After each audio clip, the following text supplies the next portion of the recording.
Hello everybody, I'm glad you're here today. I'm calling this a red alert video mainly because of what's happening in South America and what's happening with this pneumonia outbreak among the children. Now, I don't know a lot of details about either one of these things.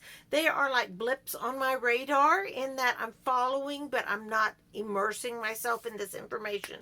The Lord is giving me an abundance of peace right now. I'm nearly unplugged from what's happening.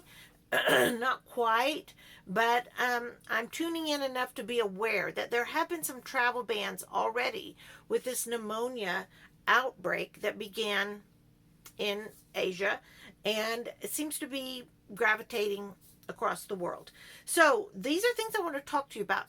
I also want to talk on South America with Venezuela and Guyana, tomato, whatever it is. I'm watching that as well.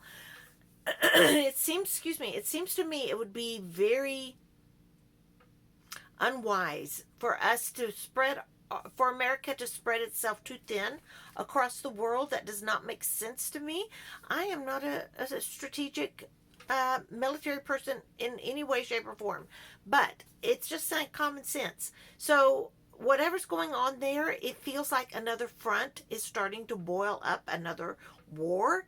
And I know that at some point, the Lord mentioned to me, and I wrote it down in my journal, that this would be called the War of Nations, plural. And it seems like that this is what is kind of happening across the world. As believers, we hold on to Jesus as our hope and our salvation, and all these other things we were told were going to happen. Going to the pneumonia thing, I want to share with you a medicine that I keep.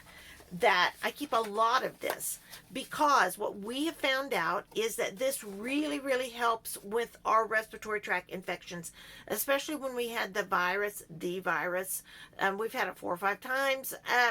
This is what really knocks it down, unless it is so bad that we have to get prescription, which we don't. So far, we've only had to do that once or twice. This is Highlands cough and mucus. Let me make it so that you can see this. Cough and mucus. Highlands. Highlands is a great brand. It's natural. There's a cough and cold. I have not found it to be as good as the cough and mucus. I swear I got this at Dollar General.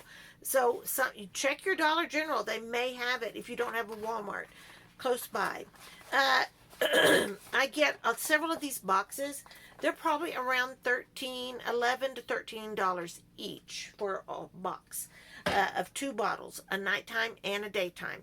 I can't tell a lick of difference between either one of them. Maybe you can, but there's a daytime and a nighttime, and these are for children. They're specifically for children. So that's how safe they are to take.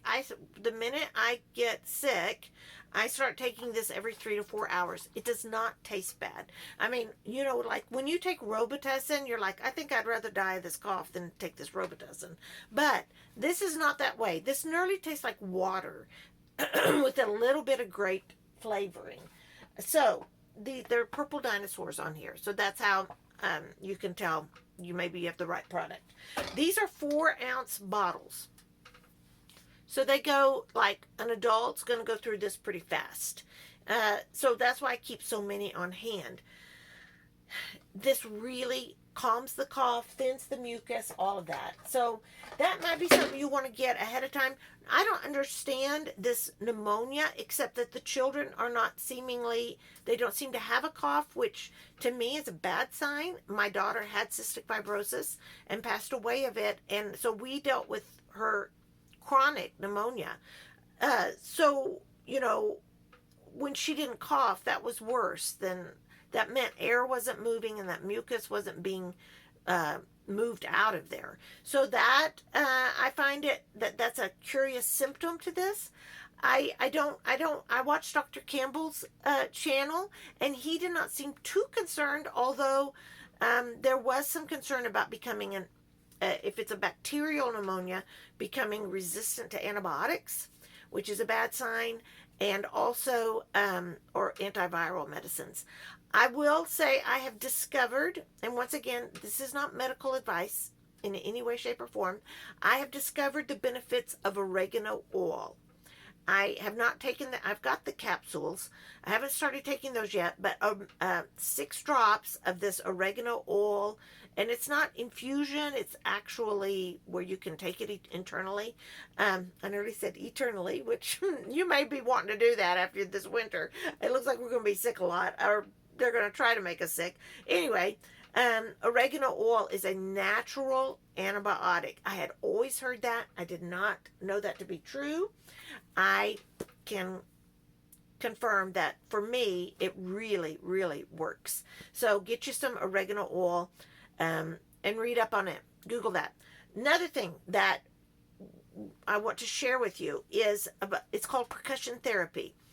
Because my daughter had cystic fibrosis, we did this a lot on her. And what it is this is a little pediatric percussion therapy cup, and respiratory therapists would come in when we were in the hospital and would we called it her beatings. I know it sounds awful, but you beat the lungs all up and down the lungs, on the back, on the sides, and you angle the body in such a way where the head is lower than the hips, so that the mucus can kind of, gravity can pull that out. If I'm doing percussion therapy on this side, then I'm going to lay on the opposite side. Does that make sense? Do it on the back, all up and down the lungs.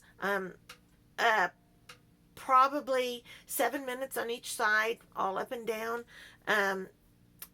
Avoid the spine. Avoid the sternum.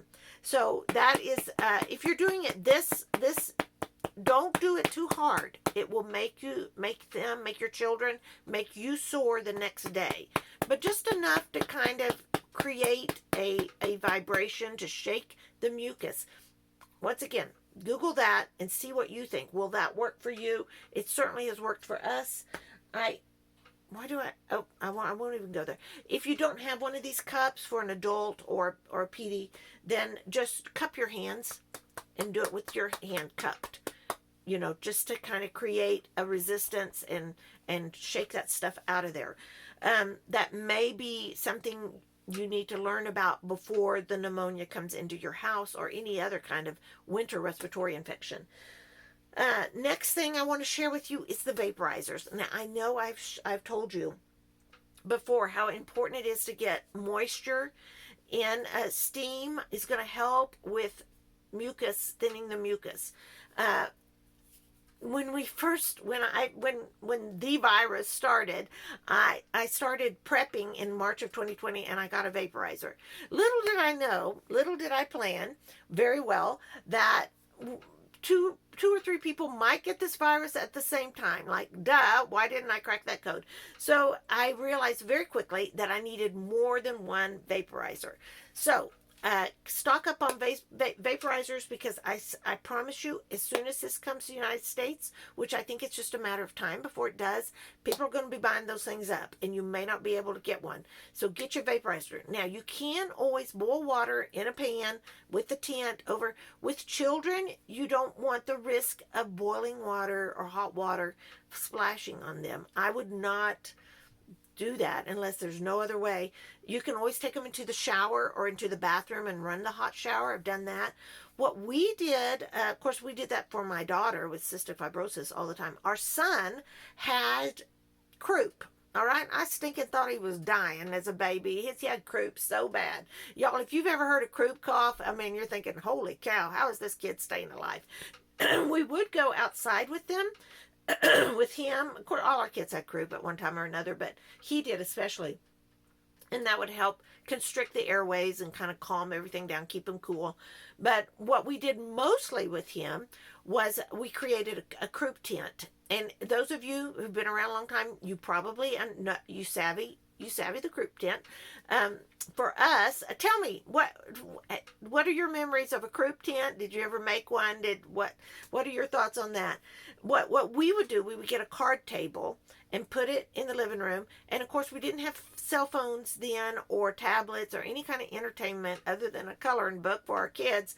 So we would cover the card table with a blanket, lift one end, and actually make a literal tent, and they could see the TV out of that one open side, and the VCR, of course. And excuse me, we would put the vaporizer in the tent itself. Now, I never left them unattended. I sat in there with them, or Mike did, so that they didn't burn themselves on that hot steam. Y'all, it's a sweat box. I mean, you're going to be in there sweating, but it will help them with calm down that cough, okay? So, and then that mucus, it really, really will. So the croup tent is another idea that you need to maybe start thinking in terms of as far as treatment for any kind of respiratory pneumonia that's coming down the pike at us. I find this odd, this whole thing a little odd. I feel like they want us to get very nervous about it. There are, like I said, I don't know if I mentioned this, but there's been travel bans already in Taiwan. I'm not sure Canada hadn't come up with a travel advisory, maybe not a ban, that, hey, you know, this thing is spreading around the world pretty fast. According to Dr. Campbell, it's not a huge thing like what we had in 2020, but I guess it could turn into that. So be ready. You will always be happy that you were ready. You will always be happy if you have a vaporizer that works. Thermometers that work. Make sure you have your thermometers ready. A lot of times we can't find a thermometer because my adult children take their temperature and then lay the thermometer on the coffee table and we never see it again. It falls off and I don't know where they go. But anyway, get your thermometers, your cold medicine, your cough medicine, your fire cider. All of these things will help with respiratory infections. Please get ready now. You won't be sad that you won't regret it. These kind of things can last a long time on your shelf, so it's not like you're going to be wasting money. So that is what I wanted to bring to you today, is to maybe take this weekend to kind of take an inventory of what you have and stock up on some cold medicines. And if you can get Highlands, like I said, I got this at Dollar General. I was shocked they had it. I was thrilled, and I loaded up my cart. I took every one. I bought every one of them just because, I knew it was a big hit financially. There was a big chunk of change, kind of, but y'all, I don't want to need it and have to go to Dollar General and it not be there. We live in a small enough town that our shelves get empty pretty fast. If everybody gets a cold at once, there's no halls. You can't find a cough drop in 60 miles. I'll promise you that. So that is why I stock up ahead of time. And if I've shared this, my neighbor got real sick, and I said, "Oh, Celia, you need to take." I took her a box of this, and that really helped. So that's what I wanted to bring to you today, is just be ready. Comment below. What are you doing to get ready for this respiratory illness, or just the general respiratory winter viruses and infections that go around in the winter? What's your favorite go-to to break up that cough or, the congestion? What do you do? I love that we can learn from each other. I have learned more by reading y'all's comments than I did in all 4 years of college. That's what it feels like to me. So anyway, I just want to thank you. Man, I may need to take a little shot of this. The mucus is real, y'all. The mucus is real. So I thank y'all for joining me. Get ready. Get your inventory checked and do what you need to do as soon as you can, because you'd rather be early on this than late. This is Gina Lima Charlie. I'm out.